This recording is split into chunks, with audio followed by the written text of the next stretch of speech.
Hello and welcome to sportingways.com. My name's Thomas Rooney and I'm joined by Peter South once again. We're going to start by looking back at the Tuesday and Wednesday results from the Premier League. Lots going on, so we'll get started.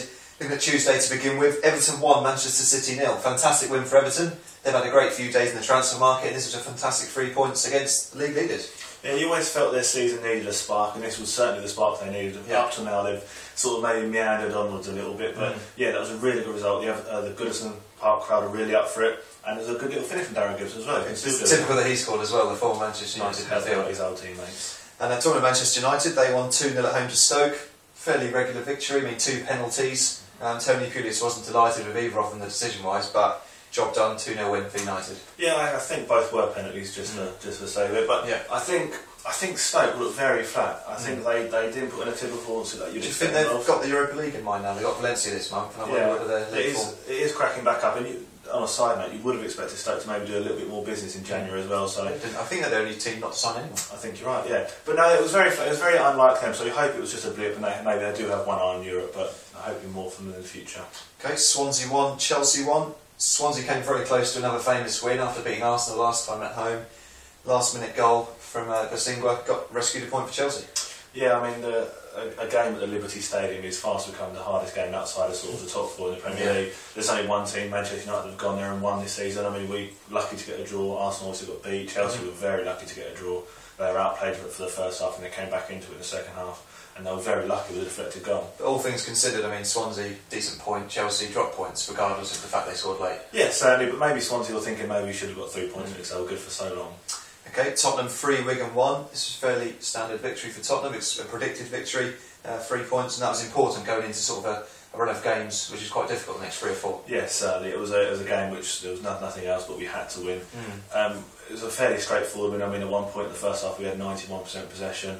Wigan looked content to sort of sit back.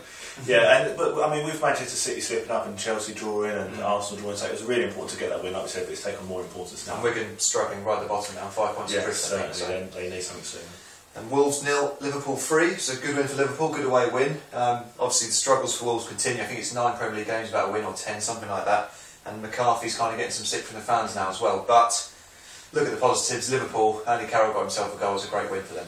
Yeah, that was a very good win from them. I mean, after the Bolton and Stoke games a couple of weeks ago, where they looked very flat, looked lifeless, they've come back to life with the win against Manchester City in the Carling Cup and Manchester United in the FA Cup. Sorry, so they appear to be in a little bit of a roll now. And I tell you what, that battle for 4 places is going to be very tight. Very tight. Wednesday's results: Blackburn 0, Newcastle 2. He probably would have backed Newcastle to win, but even so, it's good to go there anyway when you get it. It's a good one, isn't it? Yeah, certainly is. I mean, Newcastle have been on a roll recently and they still haven't got their Africa Cup of Nations players back yet, so like we've always said they wanted to pick up maximum points in that. They're up to 5th after this win. So. Yeah, and it was a scrappy win, but like I said, it was a win nonetheless, and they're still going strong. Bolton 0, Arsenal 0. Bolton will be happy enough with that. It's a home point against Arsenal. But Arsenal, just the frustrations continue. Obviously, they've stopped the rot in terms of the defeats, but it's a game at Bolton, you'd expect them to win, wouldn't you? Yeah, I mean, from a Bolton point of view, they're starting to accumulate points, which is so important down the bottom to at least pick up something from every game. They've done very well. Arsenal should have won it. The amount of chances they had was unbelievable. But it's just the same old story, isn't it? Yeah, and I mean, that's a run of terrible games now. They've dropped so many points. They've really put themselves on the back foot in the top 4 race. Fulham 1, West Brom 1. Probably would have predicted 1-1 this game.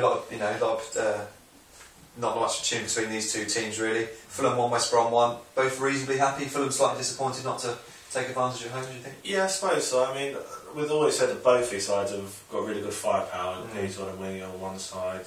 You've got all Fulham strikers are renowned, so you can't. Maybe you'd hope for more goals, but I think a draw was a fair result. But having gone 1-0 up with the home side, would have preferred to. Don't have to talk about this one really, but Sunderland 3, Norwich 0. Probably from our Norwich fans' point of view, probably the first time this season where I've really actually been a bit disappointed in their performance and kind of we just weren't quite there. But I'll forgive them. It's February, so it's the first time that's happened. But Sunderland, I mean, they're up to 8th now, and I think that since O'Neill's been there, I think form table wise, they're top of the table. Yeah, fantastic. They picked up, I think it's 19 points since he came along, which is more points than I had before you, right? So.